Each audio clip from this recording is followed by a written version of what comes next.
الله من شرور أنفسنا ومن سيئات أعمالنا من يهده الله فلا مضل له ومن يضلله فلا هادي له وأشهد أن لا إله إلا الله وأشهد أن محمدا عبده ورسوله يا أيها الذين آمنوا اتقوا الله حق تقاته ولا تموتن إلا وأنتم مسلمون يا أيها الناس اتقوا ربكم الذي خلقكم من نفس واحدة وخلق منها زوجها وبث منهما رجالا كثيرا ونساء واتقوا الله الذي تساءلون به والأرحام إن الله كان عليكم رقيبا يا أيها الذين آمنوا اتقوا الله وقولوا قولا سديدا يصلح لكم أعمالكم ويغفر لكم ذنوبكم ومن يطع الله ورسوله فقد فاز فوزا عظيما أما بعد فإن خير الحديث كتاب الله وخير الهدي هدي محمد صلى الله عليه وسلم وشر الأمور محدثاتها وكل محدثة بدعة وكل بدعة ضلالة وكل ضلالة في النار. تمام تعریفیں اس رب العالمین کے لیے سزاوار ہیں جو ہم سب کا خالق و مالک ہے، پالنہار ہے، جس کی بندگی کرنا ہمارے وجود کا مقصد ہے. ثانیہ درود و سلام ہو تمام انبیاء پر، بالخصوص میرے اور آپ کے آخری نبی محمد صلی اللہ علیہ وسلم پر. معزز سامعین، ہم اس بات پر ایمان رکھتے ہیں کہ اللہ رب العالمین کی بے شمار مخلوقات، ہر مخلوق کو رب العالمین نے اپنے حکمت بالغہ کے تحت پیدا کیا، کسی کو بیجا بغیر مقصد کے پیدا نہیں کیا. کئی مخلوقات ہیں اللہ رب العالمین نے الگ الگ چیزوں سے پیدا کی ہیں، جیسے فرشتے ہیں، ان کو نور سے رب العالمین نے پیدا کیا. انسان ہیں، انہیں مٹی سے پیدا کیا. شیطان ہے، اسے آگ سے پیدا کیا. یہ شیطان یہ اللہ کی مخلوق ہے. شیطان اللہ کی مخلوق ہے، اس کا وجود اس دنیا میں موجود ہے اور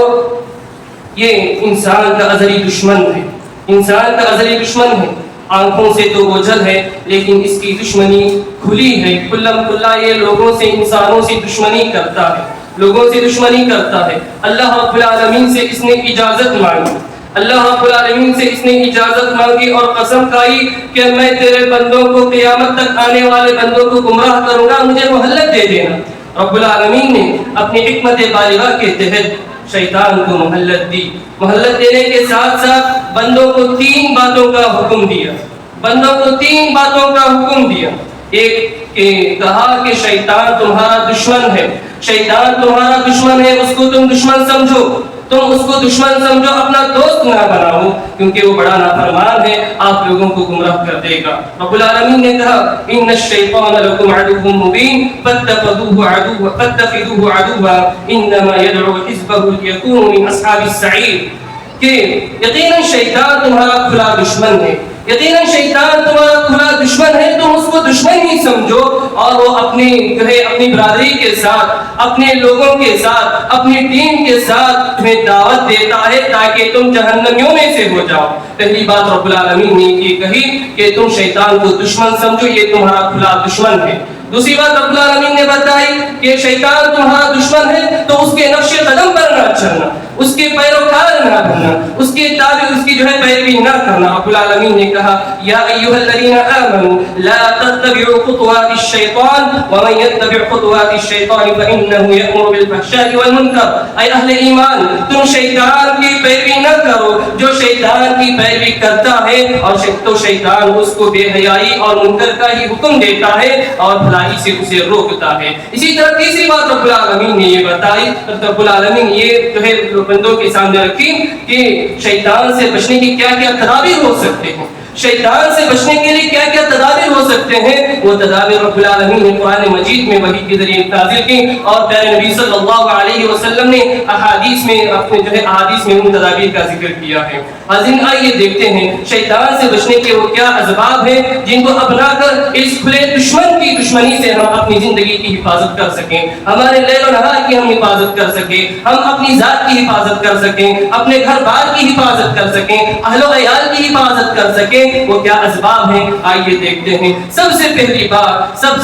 بات یہ ہے کہ سب سے پہلا سبب کہ ہم کو مخلص ہونا چاہیے. اپنے عمل میں اللہ کے لیے عمل کرنا چاہیے، اپنے اعمال میں ریاکاری نہیں ہونی چاہیے۔ اخلاص جس بندے کے اندر جس قدر ہوگا، جو ہے شیطان کا مکر، شیطان کی چال، شیطان کی قوت اس بندے سے جو ہے اسی قدر کمزور ہو جائے گی، کیونکہ شیطان کی چال اور اس کے مکر کے سلسلے میں قرآن کہتا ہے کہ شیطان کا مکر بڑا کمزور ہے۔ یہ اس وقت بندے کے سامنے کمزور ہوگا جب بندہ اللہ کی بندگی میں اپنی زندگی کو گزارتا ہو، جب بندہ اللہ کے بتائے ہوئے طریقے کے مطابق اپنی زندگی گزارتا ہو، جب جا کر ایسے بندے کی زندگی میں شیطان کی چال کمزور پڑ جاتی ہے۔ ورنہ زندگی میں منمانی کرتے ہوئے زندگی گزارنے لگ جائے تو شیطان کی چال قوی ہو جاتی ہے، ہر سائے سے انسان ڈرنے لگتا ہے، ہر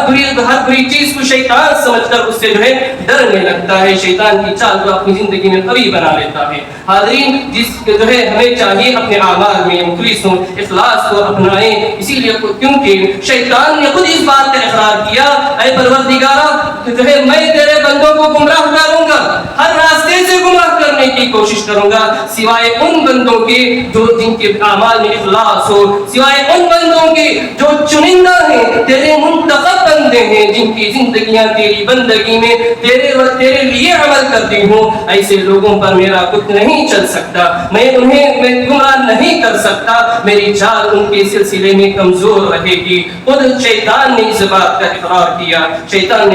اقرار کیا، تو معلوم ہوا جس قدر زندگی میں اخلاص ہوگا اس قدر شیطان کا مکر، شیطان کا کھیل، شیطان کی چالیں، شیطان کا حملہ زندگی میں کم ہوگا۔ اسی طرح حاضرین، ایک اور سبب ہے جس کو اپنانے سے انسان شیطان کے مکر سے اپنے آپ کو بچا سکتا ہے، یعنی اللہ کی پناہ حاصل کرنا، شیطان کے شر سے اللہ کی پناہ حاصل کرنا، اللہ کی پناہ حاصل کرنا۔ شیخ الاسلام ابن تیمیہ رحمۃ اللہ علیہ، شیخ الاسلام ابن تیمیہ خود اللہ رب العالمین نے اس بات کی تعلیم دی، جب شیطان آپ کو وسوسہ ڈالے، جب شیطان آپ کے دل میں وسوسہ ڈالے، بھلائی سے روکے، برائی کا حکم دے، تو فوراً اعوذ باللہ پڑھ لیا کرو، وَإِمَّا يَنزَغَنَّكَ مِنَ الشَّيْطَانِ نَزْغٌ فَاسْتَعِذْ بِاللَّهِ إِنَّهُ سَمِيعٌ عَلِيمٌ۔ جب شیطان کے وسوسے تمہارے دلوں میں آنے لگے تو فوراً اللہ کی پناہ حاصل کر لو شیطان کے شر سے، إِنَّهُ سَمِيعٌ عَلِيمٌ، رب العالمین سننے والا جاننے والا ہے۔ شیخ الاسلام ابن تیمیہ رحمۃ اللہ علیہ، شیخ الاسلام ابن تیمیہ رحمۃ اللہ علیہ نے کہا، أمر سبحانه وتعالى بالاستعاذة عند طلب العبد الخير لئلا يعوقه الشيطان عنه، وعندما يأمره الشيطان الشر ليدفعه عنه۔ شیخ الاسلام ابن تیمیہ رحمۃ اللہ علیہ نے کہا کہ اللہ رب العالمین اپنے بندوں کو اللہ شیطان کے شر سے اللہ کی پناہ میں آنے کے لیے جو حکم دیا ہے، اس لیے دیا ہے کہ بندہ جب بھلائی کے کام میں آگے بڑھتا ہے تو شیطان اس کو بھلائی سے نہ روک سکے، اور جو ہے شیطان جس برائی کا اس بندے کو حکم دیتا ہے اس برائی میں شیطان نہ پڑ سکے۔ اس لیے بھلائی کی ابتدا میں، نیکی کی ابتدا میں جہاں جہاں شیطان وسوسے ڈال سکتا ہو، رب العالمین نے تعوذ ہے اللہ کی پناہ طلب کرنے کا حکم دیا ہے، اور جہاں نافرمانی میں پڑنے کا اندیشہ ہو وہاں بھی شیطان کے شر سے اللہ کی پناہ مانگنے کا حکم دیا گیا ہے۔ دیکھیں نماز میں شیطان وسوسے ڈالتا ہے، دیگر اوقات میں اتنے خیالات نہیں آتے، اتنی چیزیں دل و دماغ میں نہیں آتی جو چیزیں نماز کی حالت میں آتی ہیں، بعض جو چیزیں گم ہو جاتی ہیں، بعض مسائل جو ذہن میں نہیں رہتے نماز کی حالت میں یاد آتے ہیں۔ یہ شیطان بندے کو جو ہے نماز میں گمراہ کرنے، نماز میں اس کو جو خشوع و خضوع سے دور رکھنے کی کوشش کرتا ہے۔ اسی لیے اللہ کے نبی صلی اللہ علیہ وسلم نے کیا کہا کہ نماز میں وسوسے ڈالنے کا ایک شیطان مخصوص ہے جس کا نام تنزب ہے، اور وہ جو ہے آ کر وسوسے ڈالتا ہے، بندے کو نماز سے توجہ ہٹانے کی کوشش میں لگا رہتا ہے۔ پیارے نبی صلی اللہ علیہ وسلم نے کیا کہا کہ انسان کو چاہیے جب اپنی نماز میں شیطان کے وسوسوں کو محسوس کرے، نماز میں توجہ ادھر ادھر ہونے لگے تو اس کو اعوذ باللہ پڑھ کر اپنے بائیں جانب کو جو ہے تھوک لینا چاہیے، اب جو ہے اعوذ باللہ پڑھ لینے کا پیارے نبی نے حکم دیا۔ اسی طرح قرآن کی تلاوت ہم کر رہے ہیں، قرآن کی تلاوت کی ابتدا کرنا ہے، اور یہاں شیطان آتا ہے کیونکہ تلاوت اس کو پسند نہیں، تلاوت اس کو پسند نہیں، اور یہ بھی پسند نہیں کہ ایک انسان تلاوت کر کے رب سے قریب ہو جائے, ہدایت کا راستہ پا لے, قرآن میں غور و فکر کر کے اپنی زندگی سنوار لے, آخرت بنا لے. شیطان یہ چیز بھی پسند نہیں کرتا. اس لیے رب العالمین نے قرآن کی تلاوت کی ابتدا میں بھی جو ہے اعوذ باللہ من الشیطان الرجیم پڑھنے کا حکم بھی دیا ہے. فَإِذَا قَرَأْتَ الْقُرْآنَ فَاسْتَعِذْ بِاللَّهِ مِنَ الشَّيْطَانِ الرَّجِيمِ, جب تم قرآن پڑھو, جب تم قرآن کی تلاوت کرنے لگو تو اللہ جو ہے شیطان کے شر سے اللہ کی پناہ مانگ لیا کرو, شیطان رجیم سے اللہ کی پناہ مانگ لیا کرو. اسی طرح پیارے نبی صلی اللہ علیہ وسلم نے غصے کا ایک علاج یہ بھی بتایا, غصے کا ایک علاج یہ بھی بتایا, بندہ جب غصہ ہو جائے, پیارے نبی صلی اللہ علیہ وسلم کے پاس دو صحابہ آئے, وہ جھگڑ رہے تھے آپس میں, ایک دوسرے کا چہرہ سرخ ہو گیا تھا غصے سے. پیارے نبی نے کہا میں ایک ایسا کلمہ جانتا ہوں, اگر وہ کلمہ یہ لوگ پڑھ لیں تو ان کا یہ غصہ اتر جائے اور یہ جو ہے پہلی حالت میں آ جائے. تو پیارے نبی صلی اللہ علیہ وسلم نے جو علاج بتایا وہ یہی تھا کہ شیطان کے شر سے رب کی پناہ حاصل کر لیں, اعوذ باللہ من الشیطان الرجیم پڑھیں. آدمی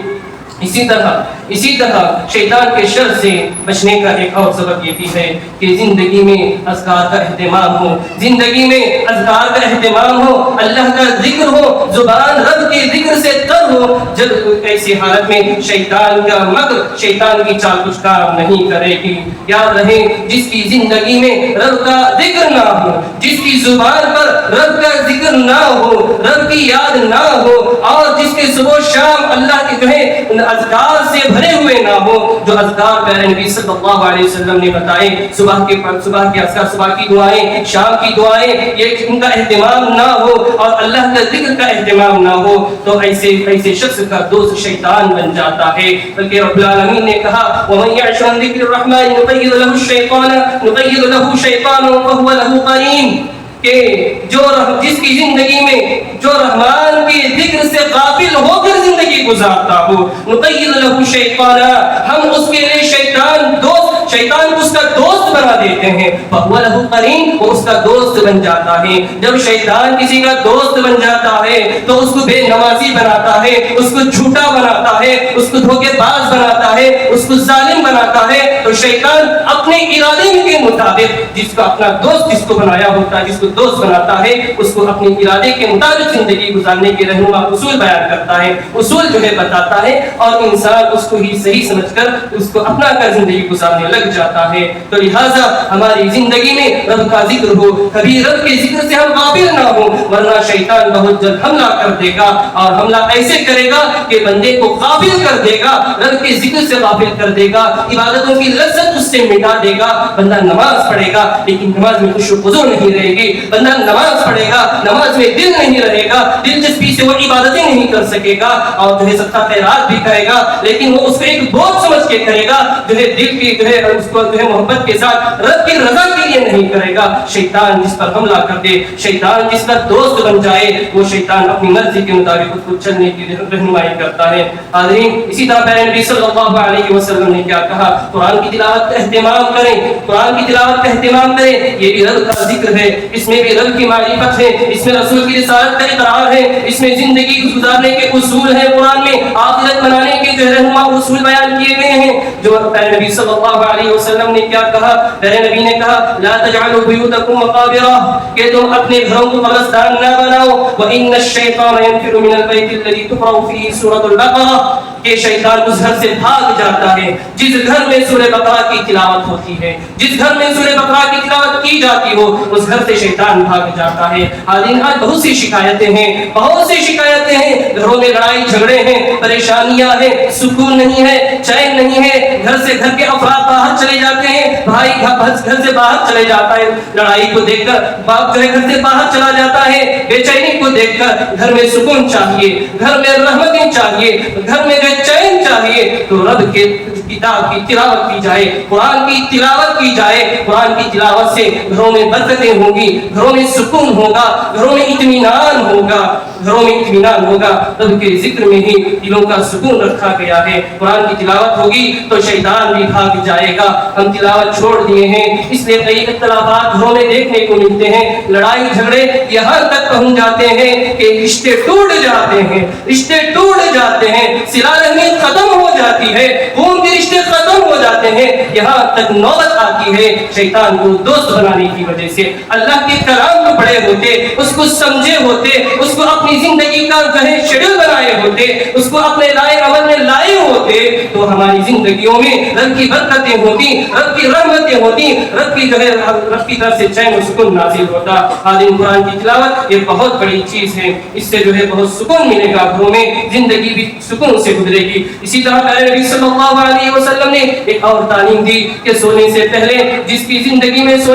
جو شخص سونے سے پہلے آیت الکرسی کا اہتمام کرتا ہو، آیت الکرسی پڑھ کر سو جاتا ہے، تو پیارے نبی صلی اللہ علیہ وسلم نے کہا اللہ رب العالمین اس کے لیے محافظ کے طور پر فرشتوں کو مقرر کر دیتا ہے، کوئی شیطان وہاں آ نہیں سکتا، کوئی شیطان وہاں آ نہیں سکتا۔ جو بندہ اپنے گھر میں داخل ہوتے ہوئے سلام کہہ کے داخل ہوتا ہے، گھر کا دروازہ بند کرتے وقت بسم اللہ کہہ کر بند کرتا ہے، رات میں شیطان جو ہے وہاں سے چلا جاتا ہے، کہتا ہے اب اس گھر میں میرے لیے کوئی جگہ نہیں ہے، اب اس گھر میں میرے لیے کوئی جگہ نہیں ہے، شیطان یہ کہہ کے واپس چلا جاتا ہے۔ جس گھر میں جو شخص اپنے گھر میں داخل ہوتے سلام کا اہتمام نہ کریں، تلاوت کا اہتمام نہ کریں، صبح شام کی اذکار کا اہتمام نہ کریں، جو ہے جو کچھ ہونے کے باوجود گھر بہت بڑا ہے، بنگلہ ہے، مال ہے، جائیداد ہے، اولاد ہے، ہر چیز ہونے کے باوجود اس کی زندگی میں چین نہیں رہے گا، اس کی زندگی میں سکون نہیں رہے گا۔ حاضرین، قرآن کی تلاوت کا اہتمام کریں، اپنی زبان کو رب کے ذکر سے تر رکھیں، صبح شام کے اذکار کا اہتمام کریں، اس سے شیطان کے حملے نہیں ہوں گے، شیطان کی چالیں ہم پر شیطان ہم پر حملہ نہیں کر سکے گا۔ اسی طرح ایک اور سبب جس سے شیطان کی چال سے ہم بچ سکتے ہیں، ہم اپنے اعضاء کی حفاظت کریں، اپنے اعضاء کی حفاظت کریں۔ اعضاء میں سب سے شیخ ابن قیم رحمۃ اللہ علیہ نے دو اعضاء کے سلسلے میں بڑی اہمیت بیان کی، زبان اور آنکھ کے بارے میں۔ ابن قیم رحمۃ اللہ علیہ نے کہا اکثر المعاصی انما يريدها فضول الكلام والنظر وهما اوسع مداخل الشیطان۔ ابن قیم رحمۃ اللہ علیہ نے کہا کہ انسان کے اندر گناہوں کی جو تڑپ، گناہوں کی طرف جو رجحان ہے یا گناہوں میں جانے کی جو دروازے ہیں اعضاء کو لے کر، اس میں سب سے عظیم دو جو ہے اعضاء ہیں، وہ آنکھ ہے اور دوسری زبان ہے۔ آنکھ ہے، دوسری زبان ہے۔ زبان سے بھی انسان بہت زیادہ گناہوں میں مبتلا ہو جاتا ہے۔ زبان سے کوئی بول دیا، سختی کے کلمات نکال دیا تو ہاتھ اٹھ جاتا ہے، پیر اٹھ جاتا ہے، غصہ جھڑک جاتا ہے، اور جو ہے آنکھ سے جو ہے برے مناظر دیکھ لیا، سارے اعضاء حرکت میں آ جاتے ہیں، برے خیالات جو ہے دل و دماغ میں جو ہے پھرنے لگتے ہیں، جو ہے پیدا ہو جاتے ہیں۔ ابن قیم رحمۃ اللہ علیہ نے کہا زبان اور آنکھ کی حفاظت کریں، کیونکہ یہ وہ دو اعضاء ہیں جس سے زیادہ طور پر شیطان انسان کے اندر داخل ہوتا ہے، برے مناظر دکھا کر انسان کو برائی کی رہنمائی کرتا ہے، برائی کی طرف دعوت دیتا ہے، زبان سے جو ہے گالی دے کر یا دوسروں پر تہمت لگا کر یا جھوٹی گواہی دے کر یا پھر جو گندی زبان استعمال کر کے اس کو گنہگار بنا دیتا ہے، رب کی نظر میں اس کو گرا دیتا ہے، رب کی نظر میں اس کو نافرمان کر دیتا ہے۔ لہٰذا ہمیں اپنے اعضاء کی حفاظت کرنی چاہیے، اپنے اعضاء کا صحیح استعمال کرنا چاہیے۔ حاضرین، اسی طرح ایک اور سبب جس کو اپنانے سے ہم شیطان کے حملے سے بچ سکتے ہیں، وہ کیا ہے کہ جمائی لیتے وقت اپنے منہ کو کنٹرول کریں، بند کرنے کی کوشش کریں، بند نہیں ہو رہے ہاتھ رکھ کر بند کرنے کی کوشش کریں۔ جو آج ماڈرن کلچر چلا آیا ہے، منہ جو کھلا سستی کی وجہ سے اس کو منہ کھلا ہی رکھ دیتے ہیں، اور اسی طرح جو ہے اس کو کھلا رکھ کے اس کو اسے ختم کر دیتے ہیں۔ ایسے نہیں ہونا چاہیے۔ اللہ کے نبی صلی اللہ علیہ وسلم نے اس بات میں بھی ہمیں تعلیم دی، التثاؤب من الشیطان، یہ جمائی کا آنا یہ شیطان کی جانب سے ہے۔ پھر کہا پیارے نبی صلی اللہ علیہ وسلم نے فَإِذَا تَثَاءَبَ أَحَدُكُمْ فَلْيَرُدُّهُ مَا اسْتَطَاعَ فَإِنَّ أَحَدَكُمْ إِذَا قَالَ هَا ضَحِكَ الشَّيْطَانُ۔ پیارے نبی صلی اللہ علیہ وسلم نے کہا کہ جمائی کا آنا، منہ کا کھلنا، یہ شیطان کی جانب سے ہے۔ جب تم میں سے کسی کا منہ کھل جائے سستی کی وجہ سے، کاہلی سستی کی وجہ سے، تھکان کی وجہ سے منہ کھل جائے، تو جتنا ہو سکے اس منہ کو بند کرنے کی کوشش کریں اگر وہ اسی طرح چھوڑ دے ہا کر کے زبان منہ کھول دے ضحک الشیطان شیطان اس عمل سے بڑا خوش ہوتا ہے کیوں؟ اس لیے کہ بندہ جب سستی میں چلا جاتا ہے بندہ جب غفلت میں چلا جاتا ہے اس کے وہ جو ہے عبادت کرنے نیک اعمال کرنے کے اندر وہ چستی نہیں دکھاتا یا اچھی طرح نیک اعمال کر نہیں سکتا اس لیے شیطان بڑا خوش ہوتا ہے ایک روایت میں پیارے نبی نے یہ بھی کہا کہ شیطان اس کے منہ میں داخل ہو جاتا ہے اس سے اس کو تکلیف بھی ہوتی ہے اس کو سست بنا دیتا ہے اور وہ جو ہے پریشان رکھتا ہے پیارے نبی صلی اللہ علیہ وسلم نے اس کی تعلیم دی دیکھنے جو ہے معمولی لگتا ہے لیکن اس کے بڑے خراب نتائج ملتے ہیں اگر اس بات پر پیارے نبی کی اس پر عمل نہ کریں حاضرین اسی طرح ایک اور سبب جس کو اپنانے سے شیطان کے دوست بن جاتے ہیں جس عادت ہم اپنا لیں گے شیطان کے دوست بن جائیں گے پیارے نبی کی حدیث کو اپنا لیں گے شیطان ہم سے دور ہو جائے گا یعنی بائیں ہاتھ سے کھانا لیفٹ ہینڈ سے کھانا یہ شیطان کی مشابہت ہے یہ ماڈرن کلچر کے نام پر کوئی کسی کو روکتا نہیں ہے دائیں بائیں ہاتھ سے لیفٹ ہینڈ سے پی لیتے ہیں لیفٹ ہینڈ سے کوئی چیز لے لیتے ہیں وقت پڑا جو ہے تو لیفٹ ہینڈ سے کھا لیتے ہیں اور بچوں کو دیکھتے ہیں تو روکتے نہیں کہتے ہیں بچہ ہے سدھر جائے گا سمجھ جائے گا بتا لیں گے ایسی بات نہیں ہے یہ شیطان کی مشابہت ہے اور شیطان کی مشابہت اختیار کریں گے تو شیطان کے حملے بھی ہوں گے شیطان بھی خوش ہوگا اپنا دوست بنانے کی چکر میں رہے گا پیارے نبی صلی اللہ علیہ وسلم نے اس مشابہت سے منع کیا اتنا ہی نہیں بلکہ ایک مرتبہ اللہ کے نبی صلی اللہ علیہ وسلم نے ایک بچے کو بائیں ہاتھ سے کھاتے دیکھا فوراً کہا یا غلام سم اللہ وکل بیمینک اے لڑکے اے بچے بسم اللہ بول کر کھاؤ اور جو ہے سیدھے ہاتھ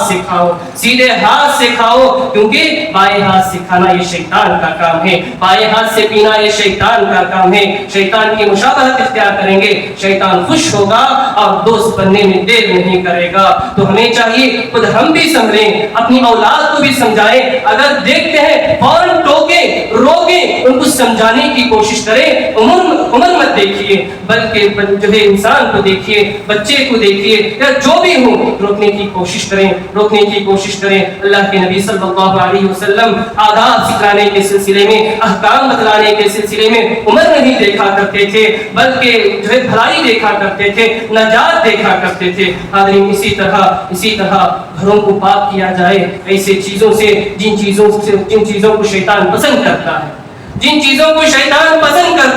ایسی چیزوں سے گھروں کو پاک کریں یعنی گھروں میں تصاویر رکھنا گھروں میں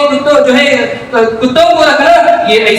ایسی چیزیں ہیں جس سے فرشتے گھروں میں داخل نہیں ہوتے جہاں فرشتے نہیں آتے وہاں شیطان بسیرا کرتے ہیں اللہ کے نبی صلی اللہ علیہ وسلم نے کہا اس گھر میں ملائکہ داخل نہیں ہوتے اس گھر میں فرشتے داخل نہیں ہوتے جس گھر میں تصاویر ہو جس گھر میں فوٹوز ہو اور جس گھر میں کتے ہوں ایسے گھر میں ملائکہ داخل نہیں ہوتے جب ملائکہ داخل نہ ہو اس گھر میں رہنے والوں کے ساتھ شیطان رہے گا ضرور تبھی تو تصاویر ہونے کی وجہ سے شیطان آیا اور شیطان نے وہاں جو ہے آپس میں لڑا دیا آپس میں دلوں میں نفرتیں ڈال دی یہ گھروں میں ہوتا ہے باپ دادا کی فوٹو لگا دیتے ہیں گھروں میں یاد کرنے کے لیے ان تصاویر کو لے کر ان کو یاد کرنے کے لیے یا پرانی یادیں تازہ کرنے کے لیے تصاویر کا اہتمام کیا جاتا ہے لیکن ایسے نہیں ہونی چاہیے شریعت نے اس سے سختی سے ساتھ منع کیا کہ فرشتے آنا ہوئے آپ کے گھروں میں تو ان تصاویر کو نکال باہر کرو اسی طرح کتوں کو مت رکھو ورنہ جو ہے ملائکہ نہیں آئیں گے اور بہت سے اسباب ہیں جن کو اپنا کر ہم شیطان کے مکر سے شیطان کے حملے سے شیطان کی چال سے بچ سکتے ہیں دعا ہے رب العالمین سے اللہ رب العالمین کچھ کہنے والے اور آپ سننے والوں کو ان باتوں پر عمل کرنے کی توفیق عطا فرمائے اور اس شیطان جو ہم سب کا کھلا دشمن ہے اس کو دشمن جانتے ہوئے اس کو دشمن رکھتے ہوئے اس کے راستے سے دور رکھتے ہوئے ہم اللہ رب العالمین کے بتائے طریقے پر چلنے کی رب العالمین ہمیں توفیق عطا فرمائے اب تک ہم سے جو کوتاہیاں ہو گئی رب العالمین اسے درگزر فرمائے آئندہ سمجھ کر چلنے کی رب العالمین توفیق عطا فرمائے ہمیں جو بیمار ہیں رب العالمین انہیں شفائے کاملہ اجر تامہ عطا فرمائے جو پریشان حال ہیں رب العالمین ان کے پریشانیوں کو دور کریں جو قرضدار دار ہیں رب العالمین ان کے قرض کی ادائیگی کے اسباب مہیا فرمائے، جو مظلوم ہیں رب العالمین ان کی مدد کریں، ظالم کی قوت کو ختم کر دے، جو مرحومین ہیں رب العالمین ان کی مغفرت کریں اور ان کی قبر کو جنت کا حصہ کر دے، اور ہم سب کو جو رب العالمین نے زندگی جیسی نعمت دی ہے اس زندگی کو غنیمت جانتے ہوئے اپنی زندگی کو رب کی بندگی میں گزارنے کی توفیق عطا فرمائے، آمین۔ وآخر دعوانا الحمد للہ رب العالمین۔